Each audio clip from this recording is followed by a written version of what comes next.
শব্দ বুঝে কোরআন পড়ি সিরিজের আজকে শব্দ নম্বর ২১। শব্দ আনতুম কুম।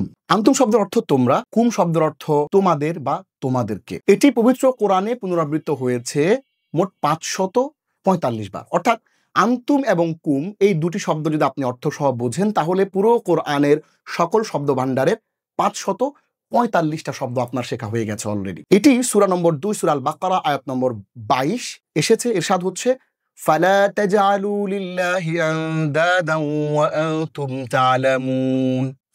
সুতরাং লা তাজআলু দাঁড় করো না, লিল্লাহি আল্লাহর জন্য, আনদাদান সমকক্ষ, ওয়া আনতুম তোমরা, তা'লামুন জেনে শুনে। ফালা তাজআলু লিল্লাহি আনদাদান ওয়া আনতুম তা'লামুন।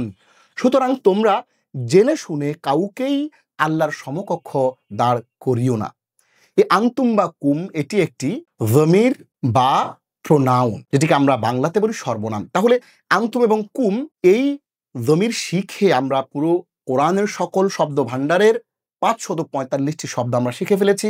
আলহামদুলিল্লাহ। আসসালামু আলাইকুম ওয়া রাহমাতুল্লাহি ওয়া বারাকাতুহু।